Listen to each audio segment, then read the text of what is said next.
سلام دوست خوبم. میخوام دقیقاً همون چیزهایی که تو دوره یاد میگیری رو اینجا بهت نشون بدم. پس تا آخر ویدیو با من باش. توی این دوره از کار با منوی رسیور تا نصب دیش ثابت، دیش گردان، تنظیم موتور، فایندر، آپدیت، ایبیابی و تمام ریزکاری هایی که یک نصاب حرفه‌ای باید بلد باشه آموزش داده شده. 4 قطبیت برای سرچ این فرکانس میام روی نوع جستجو و میایم روی شروع جستجو گزینه جستجوی یک فرکانس رو انتخاب میکنیم، چون ما میخوایم فقط همین فرکانس رو سرچ کنیم. من همون خیر رو انتخاب میکنم و اوکی رو میزنم و ثبت میکنم که فرکانس. گزینه دوم برای افزودن هست. شما اگه خواستی ماهواره رو اضافه کنید میاین روی افزودن اوکی رو میزنید. زاویه اون ماهواره رو حتما باید بدونید. جهت ماهواره هم شرق یا غرب اونم وارد میکنید. باند ما معمولا روی همین کیو باند هست که اینو دستکاری نکنید مگه اینکه شما از LNB های سی باند استفاده بکنید. وارد قسمت سرورها میشه. سرور شماره 1. روی سرور شماره 1 من فلش سمت چپ رو میزنم. سرور شماره 40 معمولا سرور پیش‌فرض هست، از فعال میشه و اینجا تاریخ شروع و پایان اکانت رو براتون میاد. اینجا روی forever IPTV اگه اوکی رو بزنید از همون میپرسه که میخواین فعال کنین. به محض اینکه دکمه اوکی رو بزنید براتون اکانت شروع میشه و از این تاریخ شروع میشه. نحوه نصب کردن پلاگین رو به صورت دستی روی رسیورهای فونیکس بهتون آموزش بدم. خب عزیزان، شما بلافاصله که USB رو به رسیورتون وصل میکنین روی صفحه براتون نشون میده که میخواد پلاگین رو نصب کنه. روی رسیورمون با یک فایل نصب کردیم عزیزان. خب فاست کم رو شما میتونید برای کدهای 20 پلاگین هاتون هم کافیه روی پلاگینتون دکمه سبز رو اول که 3 و ورزش کد دستی وارد کنی. کانال فوتبال اشتی تاجیکستان هستم. دکمه F1 و 3 بار 3 رو که بزنید باید جدول کدها رو ببینید.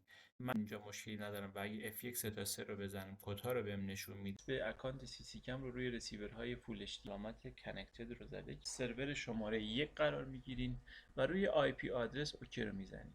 حتما باید روی سی کم باشه عزیزان. خب میایم سرور شماره 2 باید اینها رو درست انجام بدیم. دیشمون خب اگه پایه شما از این با پیچ اینجا میبندین و این قسمت هم که به صورت پایه‌مون پشت دیش قرار میگیره و بعد به صورت ما پایه رو بستیم، پیچ ها به این صورت قرار می بهش وصل میشه رو دیش سوار کردم به این صورت. اندازه‌ای که از پشت باید میله ها بیرون باشه. این قیچی که براتون اینجا زدم LNB هاتون توجه کنید. شما بعد از اینکه سیگنال رو دریافت دیگه خودتون یکم بستگی داره به فیتورن، همون نگهدارنده بر زمین قرار میگیره دوستان. پس ممکنه پایه دیشتون شما از پشت پایه کوتاه باشه. 3 تا LNB دیگه داریم اینجا با دیشمون. هرچی به سمت شرق میایم کمتر جهت مرکز بدر، سمت راست یوتلسات و سمت چپ یاس. در مرکز LNB وسط هاتبرد هست. پایه دیواری هست این که موتور رو به پایه دیش وصل میکنه. خب ما موتور دیش هست، دیش بود که معرفی کردم و بستیم. خب وسایلی که همراه موتورتون باید باشه پایه و موتور رو این و موتور رو به این صورت صفر باشه که یکی LNB سیمی که از LNB میاد به LNB وصل ببندید، یکی الان به پایه وصلش میکنیم.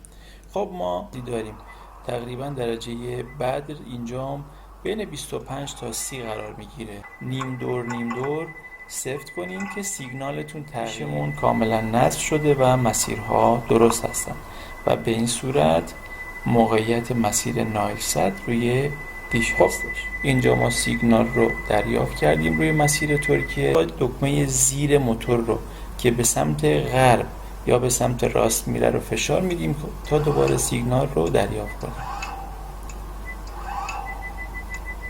دوباره سیگنال این خطا مواجه شدین روی رسیور رو خاموش کنین و موقعی که روشن میکنید با سیگنال ضعیف است روبرو بشید. خب دوستان عزیز، این سیگنال ضعیف است. ما چندین موارد داریم برای بررسی عیب این مشکل که الان تک تک بهتون LNB هست که در من روی 13 بعدی ما 22 کیلوهرتز هست. اگه شما از چند تا LNB استفاده میکنید و یا چند با سیم‌های افشار بزنید حتما شان از هم جدا باشه. خب کافیه اینجا یکی از سویچ وصل شده رو به راحتی یه اتصال سیم. اگه از سیم کشی داخل ساختمان استفاده میکنید اتصالاتی استفاده کرده باشن. سیمی که توی پشت بوم میبینید و روی زمین افتاده تاب و سرما و گرما هستن.